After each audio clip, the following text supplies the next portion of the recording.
Welcome to the show. I am Abi Rafsanjani and this is Rafly Speaking. We're coming live from Boston.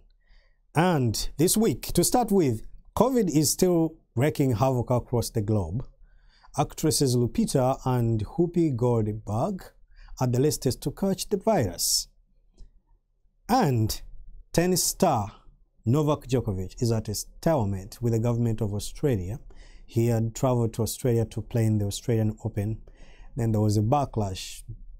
The locals started complaining they've been locked up in their houses, observing all the SOPs and keeping in their houses, and yet other people who are not vaccinated can enter the country with exemptions because they are VIPs and for whatever other reason. So the Prime Minister got involved and his visa was cancelled. Now he's in court with the government.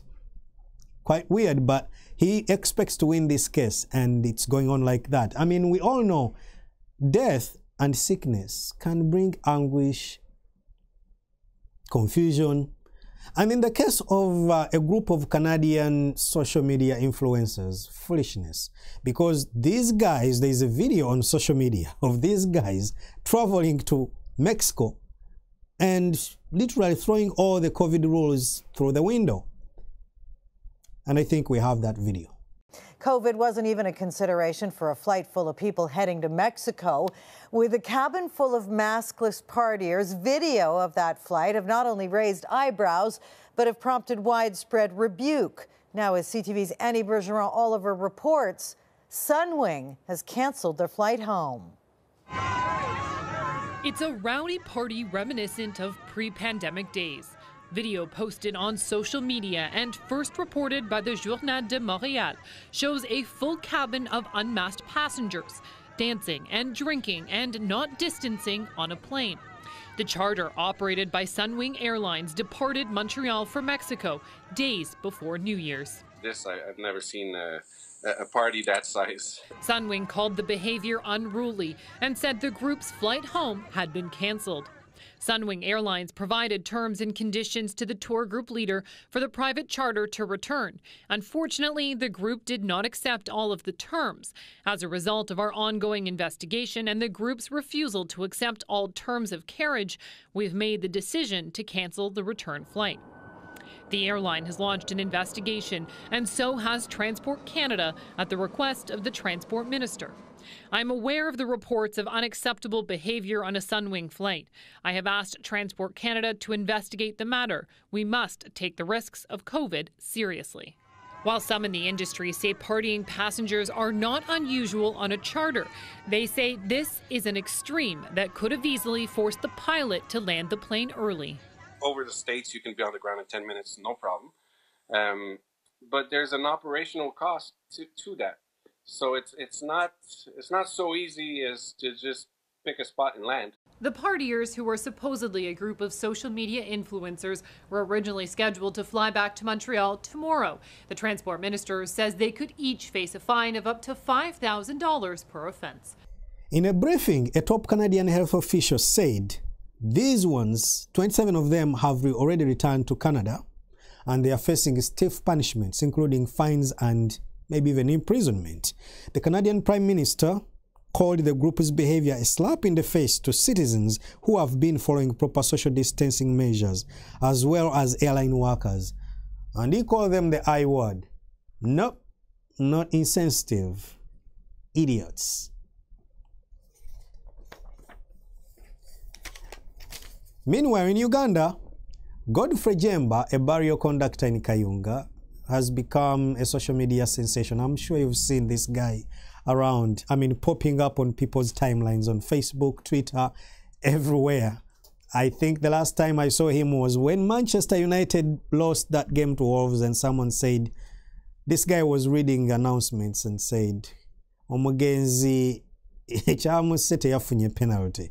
Now, this popularity has fetched him, of course, a lot of, well-wishers. They've given him money. Others have given him, I think, bags of cement, new phone, an iPhone, which is still learning to operate, but that's not an issue. And even the ladies have taken notice, because Jemba has told Daily Monitor newspaper that his first wife Miss Florence Nabawes, with whom he's had 11 children, is making desperate attempts to return to the home she abandoned. Mr. Jemba told Monitor that Nabawes was secretly begging him to return home after realizing that his status has now changed. Jemba says that Nabawes got married to his neighbor after Jemba found them involved in some funny behavior, and he decided to give up the wife to the neighbor. But now the wife looks at a celebrity and wants to come back. And Jemba met a new wife, Nakabazi, and now they have 3 kids. And he says he wants to remain with his new wife. But Nabawes says, no, I am the one with 11 kids, she has only 3. Meanwhile, 11 plus 3 is what? 14. Jemba has 14 children. And I have a ganda bagamba omusajja tomubalira baana. Naye nazino obulungi ava mu ddiiro, because Jemba, I quote, says, I have become old and I don't want a second wife. Seems like Nabawes ebintu biganye. Meanwhile, in the US, 3 white men who chased and murdered a 25-year-old black jogger, Amory Arbery, in South Georgia, have been sentenced to life in prison. Travis Michael, 35 years of age, and his father, Gregory McMichael, will never see the light of the sun ever again. Life in prison without the possibility of parole. Their neighbor, William Rod Bryan, aged 52, won't be eligible for parole until after he turns 82. Nobody wins here. I don't want you to get me wrong, because a young man lost his life. And these guys are going to be locked away for the rest of their lives. So nobody wins here. But at least it was welcoming news when the judge read out the sentences for these offenders. First verdict form I have is the state of Georgia versus Travis McMichael. Mr. McMichael, please stand. Verdict is as follows. In the Superior Court of Glenn County, state of Georgia, the state of Georgia versus Travis McMichael, case number CR 000433. Jury verdict form. Count 1, malice murder. We, the jury, find the defendant, Travis McMichael, guilty. I'm going to ask that whoever just made an outburst be removed from the court, please.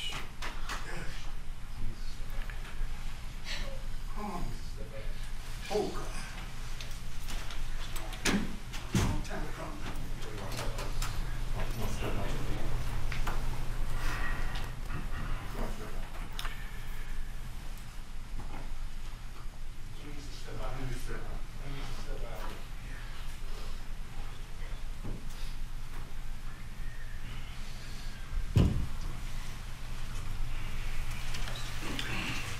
As this court has indicated, I ask that there be no outbursts in the court, and I expect as much from the gallery. Please respect the court's desire for this as we move forward. If you feel like you need to make a comment or otherwise demonstrate with respect to the verdict, I do ask that you step out of the courtroom now.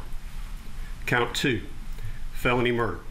We, the jury, find the defendant, Travis McMichael, guilty. Count 3, felony murder. We, the jury, find the defendant, Travis McMichael, guilty. Count 4, felony murder. We, the jury, find the defendant, Travis McMichael, guilty. Count 5, felony murder. We, the jury, find the defendant, Travis McMichael, guilty. Count 6, aggravated assault. We, the jury, find the defendant, Travis McMichael, guilty. Count 7, aggravated assault. We, the jury, find the defendant, Travis McMichael, guilty. Count 8, false imprisonment. We, the jury, find the defendant, Travis McMichael, guilty. Count 9, criminal attempt to commit a felony. We, the jury, find the defendant, Travis McMichael, guilty. Dated this 24th day of November, 2021, signed by the foreperson. Have a seat. As to Gregory McMichael, in the Superior Court of Glenn County, the state of Georgia versus Greg McMichael, case number CR20000433. Jury verdict form. Count 1, malice murder. We, the jury, find the defendant, Greg McMichael, not guilty. Count 2, felony murder. We, the jury, find the defendant, Greg McMichael, guilty. Count 3, felony murder. We, the jury, find the defendant, Greg McMichael, guilty. Count 4, felony murder. We, the jury, find the defendant, Greg McMichael, guilty. Count 5, felony murder. We, the jury, find the defendant, Greg McMichael, guilty. Count 6, aggravated assault. We, the jury, find the defendant, Greg McMichael, guilty. Count 7, aggravated assault. We, the jury, find the defendant, Greg McMichael, guilty. Count 8, false imprisonment. We, the jury, find the defendant, Greg McMichael, guilty. Count 9, criminal attempt to commit a felony. We, the jury, find the defendant, Greg McMichael, guilty. This 24th day of November, 2021, signed by the foreperson. As to William R. Bryan. In the Superior Court of Glenn County, State of Georgia versus William R. Bryan, case number CR20000433, jury verdict form. Count 1, malice murder. We, the jury, find the defendant, William R. Bryan, not guilty. Count 2, felony murder. We, the jury, find the defendant, William R. Bryan, not guilty. Count 3, felony murder. We, the jury, find the defendant, William R. Bryan, guilty. Count 4, felony murder. We, the jury, find the defendant, William R. Bryan, guilty. Count 5, felony murder. We, the jury, find the defendant, William R. Bryan, guilty. Count 6, aggravated assault. We, the jury, find the defendant, William R. Bryan, not guilty. Count 7, aggravated assault. We, the jury, find the defendant, William R. Bryan, guilty. Count 8, false imprisonment. We, the jury, find the defendant, William R. Bryan, guilty. Count 9, criminal attempt to commit a felony. We, the jury, find the defendant, William R. Bryan, guilty. Signed this 24th day of November by the foreperson. Go ahead and have a seat. Court having read the verdicts and accepted the verdicts, anything from the state? No, Your Honor, nothing from the state. Anything from the defense? We ask the jury be polled, Your Honor. All defendants ask the jury be polled? All right, ladies and gentlemen, I'm going to ask each of you individually a set of 2 questions with respect to the verdicts that I have just read. If you could please respond when you hear your juror number. Juror number 1, you have heard the verdicts read. Were these your verdicts then, and are these your verdicts now? Yes, sir. Juror number 2, you have heard the verdicts read. Were these your verdicts then, and are these your verdicts now? Yes, sir. I can't. Okay, 2. Juror number 3, you have heard the verdicts read. Were these your verdicts then, and are these your verdicts now? Yes. Juror number 4, you have heard the verdicts read. Were these your verdicts then, and are these your verdicts now? Yes, sir. Juror number 5, you have heard the verdicts read. Were these your verdicts then, and are these your verdicts now? Yes, Your Honor. Juror number 7, you have heard the verdicts read. Were these your verdicts then, and are these your verdicts now? Yes, Your Honor. Juror number 8, you have heard the verdicts read. Were these your verdicts then, and are these your verdicts now? Yes, Your Honor. Juror number 9, you have heard the verdicts read. Were these your verdicts then, and are these your verdicts now? Yes, Your Honor. Juror number 10, you have heard the verdicts read. Were these your verdicts then, and are these your verdicts now? Yes, Your Honor. Juror number 11, you have heard the verdicts read. Were these your verdicts then, and are these your verdicts now? Yes, Your Honor. Juror number 12, you have heard the verdicts read.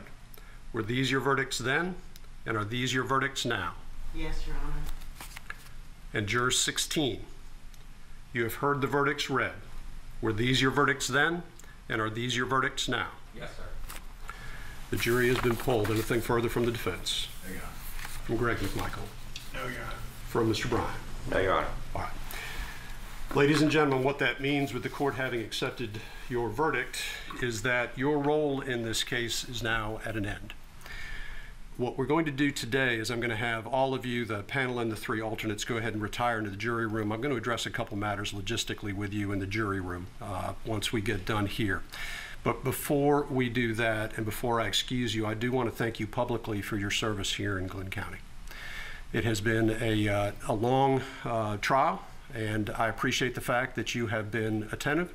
You've listened to the evidence, and that is what we ask in this court. It's a very simple ask in a very complex way, so it's appreciated.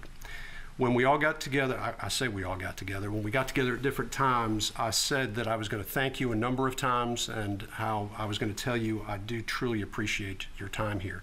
Hopefully you understand why I said that when we started. I do also hope that you got a little bit of an insight into what goes on in a trial and maybe understand a little bit more of how important it is for members of our community to come down and be part of this process and serve as jurors in this community. So again, thank you for that service. And I'll come address you all in just a moment. You're excused. I want to think this judge had the easiest job in the world. Usually in murder cases, I resist to say it was easy. But it looks to me like this prosecutor had a slam dunk. I mean, watch this video. Right, because you pulled up to him once, he doesn't want to talk to you. You back up, he doesn't want to talk to you. You pull down Burford, your dad's yelling, cut him off. And all of a sudden, he runs back, he doesn't want to talk to you. That's 3 times he's demonstrated to you that he does not want to talk to you, correct? Yes. He's also demonstrated he's no threat to you. He hasn't pulled out a gun. That's correct. He hasn't said one word to you. He has not. He's not threatened you in any way, verbally or physically. No, ma'am. No knives. No knives. All right. I can see that prosecutor fist thumping inside her heart saying, yeah, I got him.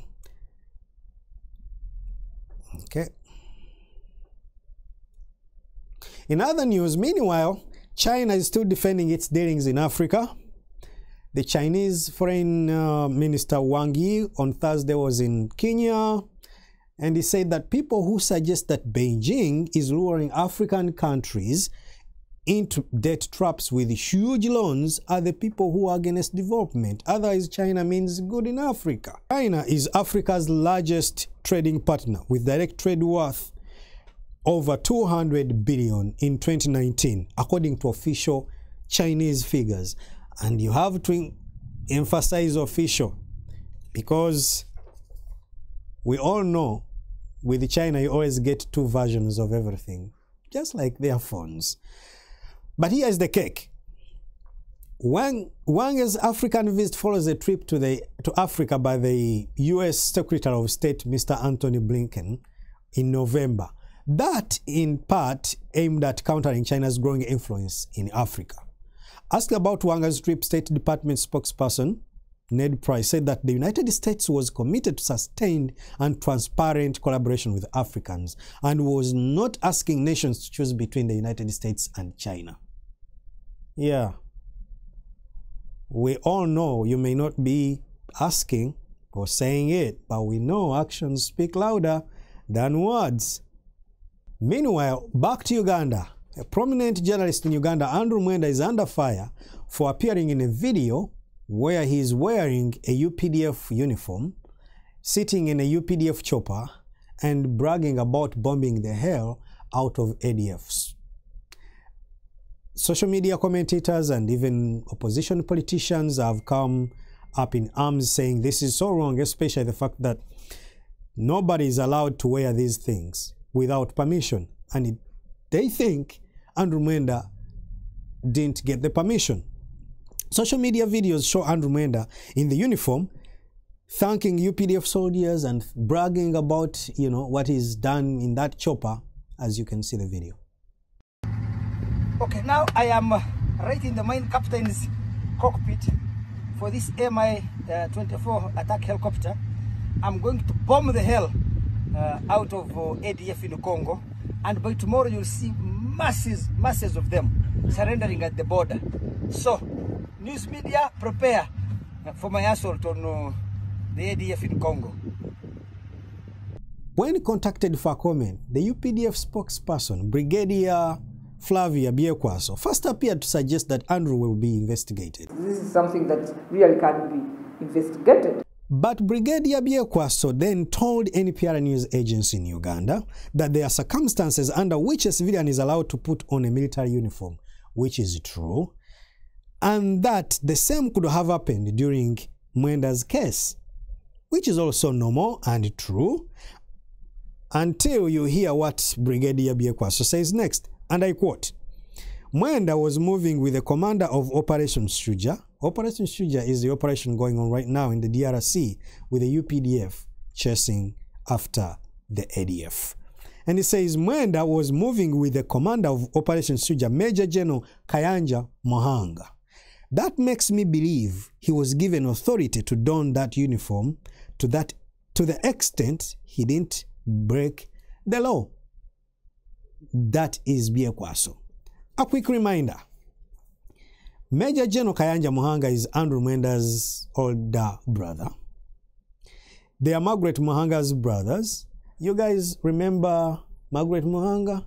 The first woman in the history of farming to sell goats for over 10 billion shillings that she used, and in cash, to pay for some land, prime land of a big broadcaster in the country in Bugolobi, and she carried this in cash in a bag, 10 billion shillings, and she got away with it. And I think, in a nutshell, Brigadier Biekwaso sums up this whole Andrew Mwenda's situation for us in this short clip. The Act says that it's given a maximum of 7 years and a minimum of 3 years. As the investigations proceed, it is important to note that several supporters of the National Unity Platform are languishing in jails across the country for wearing red berets, overalls and fake pips, especially during the campaign period in 2020. During that time, those times when there's a lot of red berets going on and other overalls and insignias, all those sashes that people were putting on, they did not have authority from the military or from the leadership or from the minister. That is why, and that is why we have a law that gazettes what belongs to the military, to make sure that people refrain from using it, to make sure that people know that once they use it, it's an offense. All right, don't forget, this is Rafly Speaking. I'm still Abi Rafsanjan, and we're here every week. And you should be on AITV every day. AITV Boston. If you want to be with us, it's AITV Boston on YouTube and AITV on Facebook. I want to end here and say, stay safe. Until next week, I'll see you. This is Rafly Speaking. I'm still Abi Rafsanjan. Have a good one.